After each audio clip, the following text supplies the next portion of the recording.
ประเทศบัตไงนี้ก็จีประเทศบัตมันเข้าปีมวยสอบดองได้ประดอสำคัญแต่เลย education มีในนั้นแต่เลยการอบรมหากยมกระทำ topic นี้บัดสันเจในสัตว์ในขนมหน้าสกอวิทยาลัยบ้านเมืองยมกระทำพระองค์อาจจะไปเรียบแต่กันพระองค์หน้าที่ดอกปีไอเซ็งได้กอดกระปงแต่เตรียมคล้วนนำไปโชว์แต่กันหน้าสกอวิทยาลัยให้ดำไปกำเอาគាត់ជិតរើសជំនាញដែលគាត់មិនពេញចិត្តឬក៏ជំនាញខុសពីការគិតរបស់គាត់ណាអញ្ចឹងខ្ញុំឲ្យ guide 3សំខាន់ណា guide 3ហ៎ខ្ញុំឲ្យបើដែលយើងនិយាយភាសាមានថាខ្ញុំឲ្យចំណុច3សំខាន់ដែលបងប្អូនទាំងអស់គ្នាគួរតែ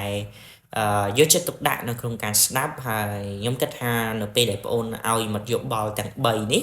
តែកាន់យុវជនឬក៏សិស្សបងប្អូនរបស់យើងគិតថាពួកគាត់នឹងអាចទទួលប្រសិទ្ធភាពនៅក្នុងការជ្រើសរើសជំនាញនៅក្នុងថ្នាក់សាកលវិទ្យាល័យរបស់គាត់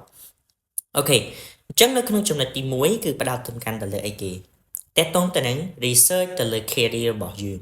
អញ្ចឹងផ្ដោតសំខាន់ទៅលើការស្វែងរកតកតងទៅនឹងឱកាសការងាររបស់យើងតើសប្តាហ៍ឱកាសការងារណាដែលមានកម្រិតខ្ពស់ហើយកម្រិតដែលគេចូលចិត្តល្មមមធ្យមកម្រិត basic ឬក៏កម្រិតដំបូងណាអញ្ចឹងជាទៅបើសិនជាយើងចាត់ទុកថាយើងអត់បានសិក្សាទៅលើទីផ្សារការងារវាគឺជារឿងដែលហានិភ័យមែនទែននៅក្នុងការសម្រេចចិត្តជ្រើសរើសជំនាញនៅក្នុងថ្នាក់សាកលវិទ្យាល័យ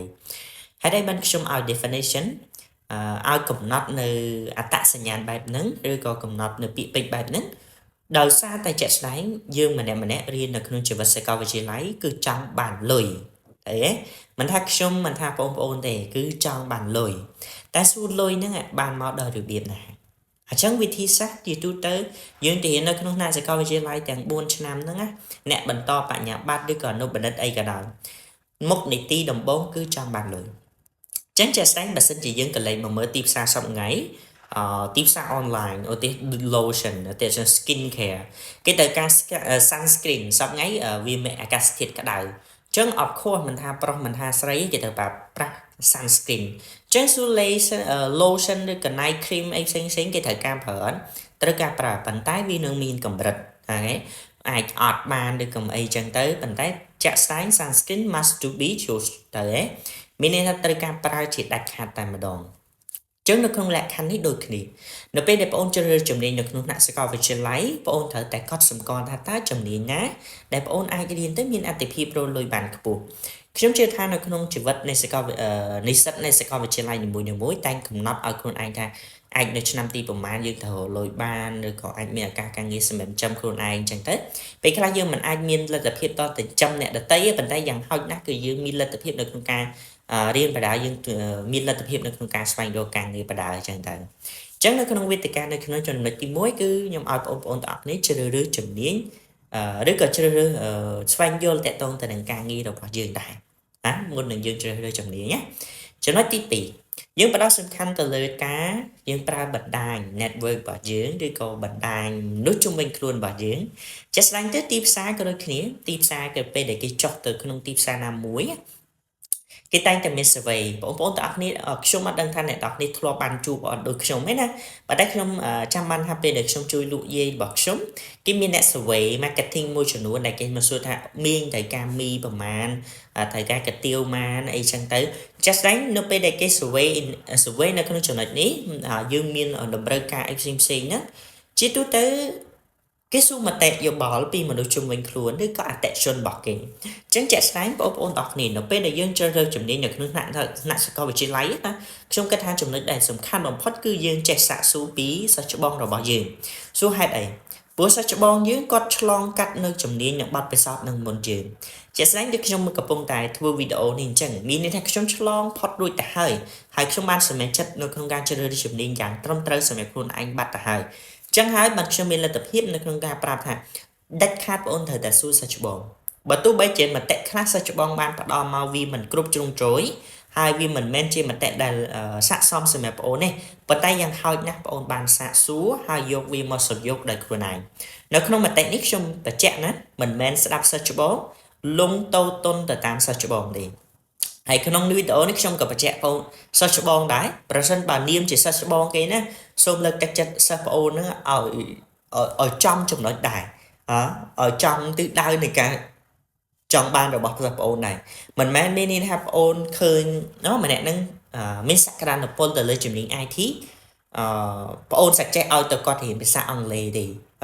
អញ្ចឹងយើងអាច investigate ដែរនៅពេលដែលយើងសិស្សប្អូនមកសួរប្អូនយើងត្រូវតែសំយកឲ្យគាត់ឲ្យទៅជា general status មានន័យថា general នៅពេលដែលយើងជាទូទៅជានិយមន័យទូទៅដែលអាចឲ្យគាត់ស្ដាប់បានទូយ៉ាងនៅពេលដែលយើងឆ្លងកាត់អាហ្នឹងណាចំណុចនឹងមុនណាពេលខ្លះយើងសិស្សប្អូនដែលគាត់អត់តន់ឆ្លងណាគាត់អត់ដឹងទេកាលណាប្អូននិយាយបែបម៉ត់ចត់មើងម៉ាត់ទៅក្នុងជំនាញហ្នឹងគាត់អត់អាចយល់បាននៅក្នុងខ្លឹមសារហ្នឹងទេអូខេចូលទៅកាន់ចំណុចទី3តើតើទៅនឹងចំណុចទី3នេះ try basics before deciding អញ្ចឹងជាទូទៅនៅក្នុងការដែលចាប់ផ្ដើមសាក់លបងជាទូទៅខ្ញុំតែងតែព្យាយាមសាក់លបងឧទាហរណ៍ថាខ្ញុំតែងតែបើសិនជាគេសួរខ្ញុំចង់រៀនអីខ្ញុំចង់រៀនពេទ្យណាចង់រៀនធ្វើអីចឹងធ្វើ nurse អញ្ចឹងទៅចឹងជាក់ស្ដែងសួរថាតើអានឹងវាជាការពិតទេនៅក្នុងការខួរក្បាលរបស់ខ្ញុំនេះតាមពិតទេខ្លះការ try to speak ការដែលយើងនិយាយទៅកាន់នរណាម្នាក់ហ្នឹងណាវាមិនមែនជួនកាលយើងនិយាយប្រកាសថាយើងត្រូវតែធ្វើហ្នឹងទេតែចាំពីខ្ញុំណាពេលខ្លះយើងត្រឹមតែ just away ដើម្បីឲ្យអ្នកផ្សេងឬក៏គេឲ្យមតិយោបល់ថាវាស័ក្តិសមសម្រាប់យើងអត់បើសិនជាយើងរៀនពេទ្យអស់ថ្លៃហើយយើងត្រូវការចំណាយច្រើនហើយសេដ្ឋកិច្ចគ្រួសារយើងមិនសូវល្អអីចឹងទៅអញ្ចឹង sometimes យើងត្រូវ find under scholarship យើងគិតថាយើងរកអាហារូបករណ៍ដើម្បី apply វាអញ្ចឹងទៅជាក់ស្ដែងគឺនៅពេលដែលយើងដឹងអំពីការ requirement ខ្ពស់ទៅលើជំនាញនីមួយៗហ្នឹងហើយដែលធ្វើឲ្យបងប្អូនទាំងនេះកាន់តែប្រឹងប្រែងហើយកាន់តែព្យាយាមសិក្សារៀនសូត្រអីចឹងទៅចឹងជាទូទៅនៅក្នុងការដែលចាប់ផ្ដើមឧទាហរណ៍ខ្ញុំធ្លាប់មានកូនសិស្សដែរឧទាហរណ៍កូនសិស្សទៀតគាត់រៀនទៅថ្នាក់ទី11ឬក៏ទី12តែគាត់មករៀនកូដឬក៏គាត់មកស្វែងយល់អំពីខ្លួនឯងតើគាត់មានpotential គាត់មានសក្តានុពលនៅក្នុងការចាប់ផ្ដើមវាអត់ហើយលើជំនាញ IT ហ្នឹងវាស័ក្តិសមសម្រាប់គាត់អត់ចឹងណាកុំឲ្យដល់តែពេលនឹងចូលប៉បអត់ចេះទេគួយឆ្កឹះកូដអត់ដឹងតែគួរធ្វើមិនទេអានេះហើយវាជាវិធីសាស្ត្រមួយដែលខ្ញុំចង់ប្រាប់បងប្អូនថាវាធ្វើឲ្យបងប្អូនទាំងអស់គ្នាទទួលបានផលមួយដែលមិនល្អនៅពេលដែលយើងសិក្សានៅក្នុងថ្នាក់សាកលវិទ្យាល័យអញ្ចឹងសរុបជូនបងប្អូនវិញទី1បងប្អូនត្រូវតែស្វែងយល់អំពីឱកាសការងារវិញបើសិនជាយើងអត់ដឹងថាជំនាញរបស់យើងយ៉ាងម៉េចណាស្វែងយល់ជំនាញហើយខ្ញុំស្មុគស្មាញដឹងគឺធ្វើអីទៅរកការងារសិន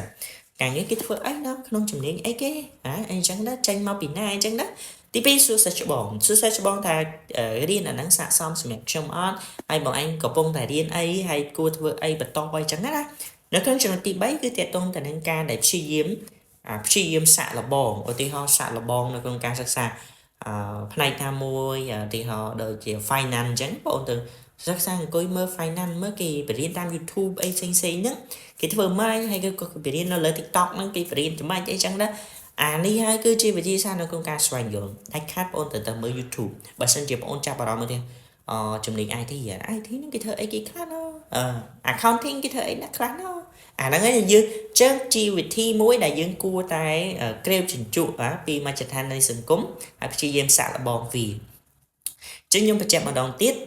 ជា key message ដែរជូនទៅកាន់បងប្អូនទាំងគ្នាថាប្រសិនបើយើងមិនច្បាស់កុំព្យាយាមលូកវាអីប្រសិនបើយើងមិនច្បាស់ព្យាយាមសាក់លបងនៅក្នុងវិធីសាស្ត្រណាមួយដែលយើងសួរមតិយោបល់ពីមនុស្សជុំវិញខ្លួនហើយកុំប្រហែសនៅក្នុងការសម្រេចចិត្តហើយបងប្អូនត្រូវចាំថាសាកលវិទ្យាល័យក៏ជាផ្នែកមួយសំខាន់ដែលខ្ញុំអត់តន់ចង់និយាយប៉ុន្តែគ្រាន់ថាបងប្អូនគួរយកចិត្តទុកដាក់ដែរហើយជំនាញដែលបងប្អូននៅក្នុងជីវិតនៅសាកលវិទ្យាល័យរៀនរយៈពេល4ឆ្នាំនេះគួរតែ